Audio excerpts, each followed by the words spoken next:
friends, and welcome to another video from my series Quick Thoughts On, in which I always talk about different stories from the rich Star Trek universe. 50 years and, unfortunately, more days ago than I planned, NBC premiered the next episode of the classic Star Trek series, called The Empath. These are my honest opinions about it. I have a long and strange relationship with this episode.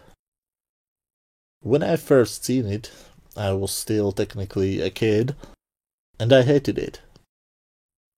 During the later reruns, this was one of the episodes I regularly skipped. I think that the next time I've seen it, it was when the DVD set came out in the early 2000s. And I was surprised that I actually loved it. I have finished watching it a few minutes ago, before I started to write down a script for this video, and I thought it was one of the most boring episodes in all of Star Trek.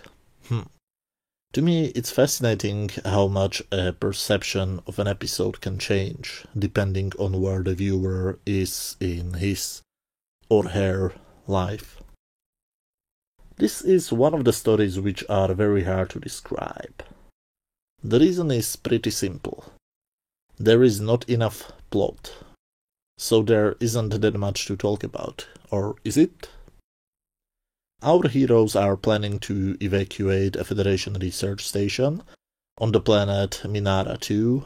The Minara sun is going nova, and two Federation scientists were gaining scientific data.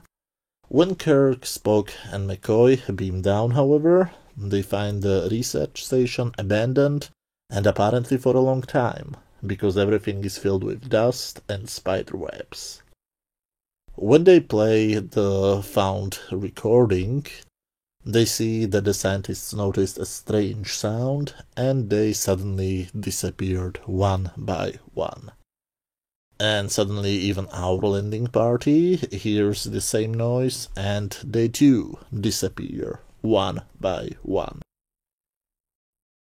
And now the part of the story starts which you either absolutely love or absolutely hate. The rest of the episode takes place on an extremely cheap looking set. I mean, it's just black. All you see is black surroundings and a few cheap-looking props. We soon meet our three guest stars. The first one is a young woman, and they soon find out that she is mute, and that is probably natural for her race. People often make fun of Shatner's overacting, but she takes overacting to another degree. In many scenes I feel like I'm watching a mime, which again might be a great thing or a horrible thing depending on your personal taste. I'm right now in a phase in which I don't like it, to say it as politely as possible, but again, as I said, there were times when I really liked it. A lot. McCoy nicknames her Gem because she apparently is his pet. I find it pretty offensive, and I'm usually very tolerant to offensive things. The other two guest stars arrive soon. They are two Vians, I'm not sure how to pronounce it correctly, who soon stun Kirk. While they tend to Gem, our heroes are trapped inside a force field. No, I'm not going to do any gay jokes, despite it looking like a rainbow. When they disappear, the force field disappears too. Kirk then goes to check Gem, and he touches her. He has a small head wound, and when he touches her, the head wound gets transferred to her head. She's in pain for a moment, and then the wound disappears. The reason for it is that she, as the title suggests, is an empath. Again, sorry for my bad pronunciation of some words. And according to this episode's writers, that doesn't mean that she feels what other people feel around her. but that she actually can take their wounds and help them heal. I disagree with their definition, but that's not really that important. And this is the majority of the episode.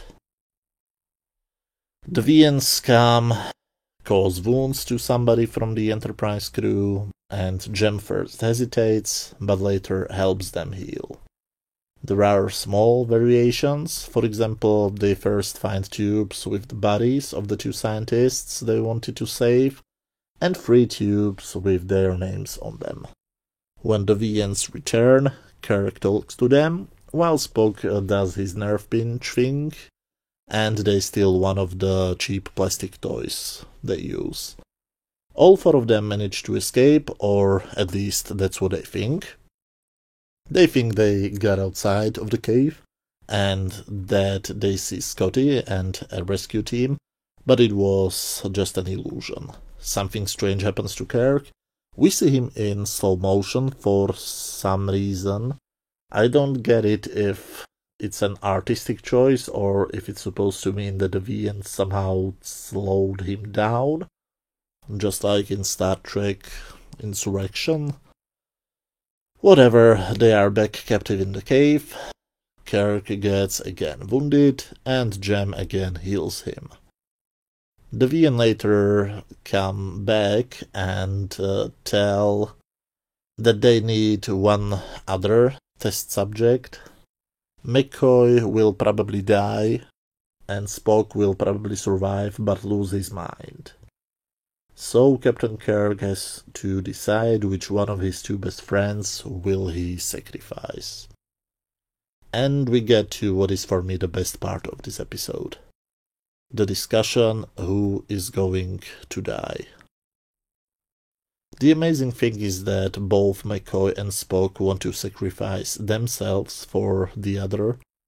This is one of the most beautiful scenes in all Star Trek, and I must admit that even though I am perceived by many to be a cynical bastard, I had tears in my eyes. This little problem, however, gets solved by Dr. McCoy and his hypospray. He puts both Kirk and Spock to sleep and sacrifices himself. And I think that's beautiful and truly inspiring. I haven't seen anything like that in, for example, Discovery. Anyway, they torture him a lot, and he ends up being very messed up. The damage to all of his internal organs is so huge that his friends expect him to die. Kirk wants to ask Jem to help him, but the Viens appear and put them back into the force field. They are not allowed to interfere. And we are finally being told what is it all about. The Viens want her to save him too, but she must be willing to do it by herself. Nobody might inspire her. The thing is that the Viens know that the sun goes nova, but they have the chance to save only one race, and they want to check if Jem's people are worthy of rescue. If she will be able to risk her life in saving a stranger, that means that they will know her race is worth saving. And this is the part of the episode I have a huge problem with. I hate these weird mummy-looking creeps. Why are they such hypocrites? If they have the chance to save races, why do they waste their time with these cruel games? Also, why is Jem the person responsible for all of her race? They never told us that she was the best of them or anything like that. So I guess they kidnapped a random woman from the planet? What if she was the biggest coward of them all? How do they know if she's a good representative of her race? I think their plan is pretty stupid, and Captain Kirk agrees with me. He complained to the Viens that she did offer her life, and that they should basically do whatever a sensible person would do and save them. So the Viens take Jem and leave using the powers of zoom outs, and our heroes can finally leave. This is a very strange episode. The majority of the story is people being tortured. If the internet sources are correct, this is one of the episodes which was banned for many years by the BBC. It might be very hard to watch for some people. The only part of the episode which I truly love is the part in which the three main heroes are arguing which one of them will sacrifice himself so that the rest of them will live. As I said, that's the truly wonderful scene. The rest of the episode is a combination of uncomfortable and boring. Plus, as I said, I think the motivation of the two villains is dumb. And what about the incredibly cheap set? To be honest, I think it gives the episode a very stage look. It feels like you're watching a stage play. Not sure if it's a good thing or a bad thing, it really depends whether you like that kind of stuff or not. On my standard scale from 0 to 10, where 0 is complete garbage, 10 is a masterpiece, and 5 is just average, I would give this episode, well, I don't really know, probably 3 out of 10. But as I said, I used to hate this episode and later love it, and I'm quite indifferent on it right now. But as always, these are just my opinions. Let me know what do you think about this episode down in the comment section. If you enjoyed this video, please hit that thumbs up button, and if you have some free time, feel free to watch any of the other videos on my channel. You should see some links on screen right now. Thanks to everybody who made it this far. Thanks a lot for watching, and see you very soon. Hopefully tomorrow. Bye.